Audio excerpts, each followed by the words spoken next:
넌 내려오라 그 나무 아래로 인생의 마음 그를 지으시니 앞으로 오래 외로웠던 너의 지난 삶에서 나와 넌 내려오라 넌 내려오라 내게로 오라. 우리 함께 보실 말씀은 누가복음 9장 10절로 17절의 말씀입니다. 교독합니다. 사도들이 돌아와 자기들이 행한 모든 것을 예수께 여쭈니 데리시고 따로 벳세다라는 고을로 떠나가셨으나 우리가 알고 따라왔거늘 예수께서 그들을 영접하사 하나님 나라의 일을 이야기하시며 병 고칠 자들은 고치시더라. 날이 저물어 가매 12 사도가 나와 여짜오되 무리를 보내어 두루 마을과 촌으로 가서 유하며 먹을 것을 얻게 하소서. 우리가 있는 여기는 빈 들이니이다. 예수께서 이르시되 너희가 먹을 것을 주라 하시니 여짜오되 우리에게 떡 5개와 물고기 2마리밖에 없으니 이 모든 사람을 위하여 먹을 것을 사지 아니하고서는 할 수 없사옵나이다 하니 이는 남자가 한 5,000명 되밀어라.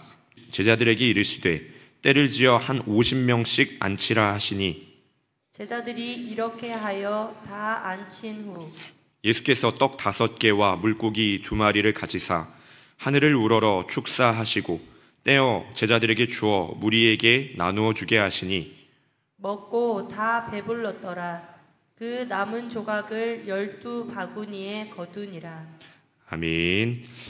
오늘 본문의 말씀은 오병이어라는 이름으로 잘 알려진 기적 사건입니다. 그리고 이 오병이어 사건은 마태, 마가, 누가, 요한 네 복음서에 전부 기록되어 있을 만큼 굉장히 중요한 사건입니다. 오늘 이 누가복음에 기록된 오병이어 기적을 통해서 하나님이 우리에게 주시는 은혜들을 누리게 되기를 소망합니다. 예수님께서 제자들에게 예수님의 권위를 위임하시죠. 귀신을 내어 쫓을 권능과 또 병자들을 치유할 수 있는 그런 권능을 제자들에게 위임하십니다. 그리고 제자들이 그 위임받은 권위를 가지고 활발히 사역을 합니다. 이게 어제까지의 본문의 내용이죠. 그렇게 활발히 사역을 마치고 나서 제자들이 예수님께로 와서 자기들의 사역을 보고합니다. 아마 잔뜩 들뜬 얼굴로 모험담을 늘어놓았을 것 같아요.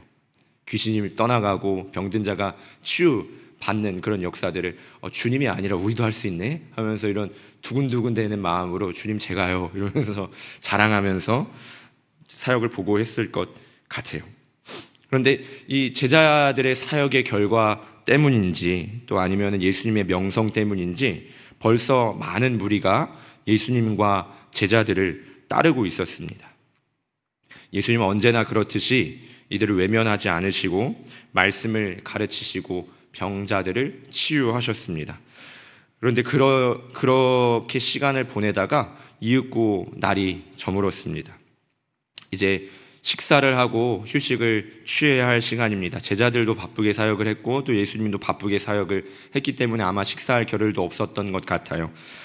그래서 이제 식사를 하고 휴식을 취해야 할 시간입니다. 그런데 이 사람들이 집에 갈 생각을 안 하는 거예요. 답답한 일이죠. 그래서 제자들이 예수님께 다가가 말합니다. 주님, 이제는 돌려보내시지요. 저들도 음식을 먹고 쉬어야 하지 않겠습니까? 하고 예수님께 묻습니다. 그런데 예수님께서 하시는 말씀이 좀 황당한 말씀이에요. 예수님이 이렇게 말씀하십니다. 너희가 먹을 것을 주라. 예수님의 말씀을 들은 제자들은 자기들이 가진 것을 헤아려 보기 시작했습니다. 헤아리는데 오랜 시간이 걸리지 않았습니다. 가진 것이 없었거든요. 물고기 2마리와 떡 5개가 있었습니다. 그리고 가진 것을 헤아리기 시작했고 그리고 지금 현재 놓여있는 문제를 살펴보기 시작했습니다. 수많은 사람들이 있었죠. 남자만 5,000명이 넘는 이 풀어야 할 과제를 살펴봤습니다. 풀어야 할 과제와 그리고 그 과제를 풀기 위해서 가지고 있는 소유를 점검했습니다. 터무니없는 상황이었습니다. 그래서 계산할 필요도 없이 금방 결론이 나왔죠. 불가능이었습니다. 제자들의 결론은 불가능이었는데 그런데 예수님의 결론은 제자들의 결론과 달랐습니다. 예수님께서는 사람들을 떼지어 앉게 하신 후에 음식을 가지시고 하늘을 우러러 축사하시고는 떼어 주셨습니다. 그러자 우리가 잘 아는 대로 거기 모인 모두가 배불리 먹고 12광주리가 남는 놀라운 기적을 경험하게 되었습니다. 우리가 잘 아는 내용을 간단하게 좀 정리를 했는데요. 오늘 주시는 첫 번째 메시지는 무엇이냐면 조건은 예수님께 장애물이 되지 못한다라는 것입니다. 제자들이 가진 것은 고작 오병이어였습니다. 터무니없는 양이죠. 그런데 그것이 주님이 일하시는데 전혀 장애가 되지 못했다라는 것입니다. 한번 생각을 해봤습니다. 떡 하나가 적었으면 기적의 규모가 달라졌을까? 만약에 오병이어가 아니라 사병이어였어요. 그러면은 12광주리가 안 남고 10광주리 정도 남았을까요? 떡이 4개이든 5개이든 그건 주님께 중요하지 않습니다. 물고기가 한 마리여도 그것은 주님께 중요한 내용이 아니라는 것입니다. 그런데 우리는 쉽게 우리의 시선이 어디로 떨어지냐면 오병이어에 떨어진다라는 것입니다. 우리가 무엇을 가졌는지, 우리가 가진 이런 조건이 어떠하든지 이것은 주님이 일하시는데 어떠한 장애도 되지 않는 줄 믿으시기를 바랍니다. 얼마를 가졌느냐는 주님께 별로 중요하지 않습니다. 우리가 어떤 상태이냐, 우리의 능력이 어떤 능력이 있느냐, 어떤 지혜가 있느냐, 이것은 주님이 일하시는 데는 별로 중요하지 않습니다. 의미 없는 계산이라는 것이죠. 떡이 5개든 4개든 10개든 12개든 아무 의미 없는 계산이라는 것입니다. 예수님은 자원이 부족해서 기적을 일으키지 못하는 분이 아니기 때문입니다. 예수님은 자원이 없어서 뭔가를 못하신 일이 전혀 없습니다. 한계는 우리에게나 한계이지 주님께는 아무것도 아닌 줄 믿습니다. 그래서 다만 우리에게 필요한 것은 무엇이냐면 믿음과 순종인 줄을 믿으시길 바랍니다. 아무리 긁어모아도 오병이어밖에 드릴 것 없던 제자들처럼 우리가 가진 능력과 지혜 아무리 긁어모아도 하나님 앞에 많이 쳐줘 봐야 오병이어 아니겠습니까? 하나님의 능력과 비교할 때 우리가 가진 능력과 지혜가 아무리 긁어모아도 오병이어보다 더 나을 수 있겠느냐라는 것입니다. 그러나 기독교의 역사는, 교회의 역사는 늘 능력 이상의 능력, 지혜 이상의 지혜가 이끌어온 줄로 믿습니다. 오늘 그 능력 이상의 능력 되시는 주님을, 지혜 이상의 지혜 되시는 주님을 만나게 되는 우리가 되기를 간절히 소망합니다. 본문이 주는 두 번째 메시지는요, 믿음은 주님을 주목하는 것이라는 것입니다. 오병이어 사건을 살펴보면요, 그 마태, 마가, 누가, 요한 이 네 복음서의 기록이 조금씩 이제 특이점이 있습니다. 그런데 누가복음만의 독특함이 있는데요, 본문의 배치에 조금 주의를 기울여 봤으면 좋겠습니다. 오늘 본문 직전에 나오는 어제 본문에는 당황한 헤롯의 모습이 나옵니다. 예수님의 제자들이 막 많은 사역과 기적을 일으키니까 이제 헤롯이 놀라서 요한인가? 다른 선지자인가? 누구지? 하는 이런 당황스러워하는 그런 모습이 기록되어 있습니다. 예수님의 정체에 대한 의문이었습니다. 예수님의 정체에 대한 여러 의견들이, 누군가는 엘리야라고 하고요, 누군가는 어떤 선지자가 살아났다라고 하고요, 누군가는 세례 요한이라고도 합니다 라고 이렇게 이야기를 했고요. 이런 내용들이 오늘 본문에 앞서서 나옵니다. 그런데 오늘 본문 다음 날, 내일 토요일 본문인데요, 이 토요일 본문의 시작이 어떻게 나오는지 우리 한번 봤으면 좋겠습니다. 18절입니다. 18절 같이 한번 읽어보겠습니다. 시작. 예수께서 따로 기도하실 때에 제자들이 주와 함께 있더니 물어 이르시되 무리가 나를 누구라 하느냐. 아멘. 이 오늘 오병이어 본문 직전에 예수님의 정체에 대한 질문이 있었고, 또 오병이어 본문이 끝나고 또다시 예수님의 정체에 대한 질문이 나오고 있습니다. 오늘 본문을 둘러싸고 있는 이 두 이야기는 예수님의 정체에 대한 이야기입니다.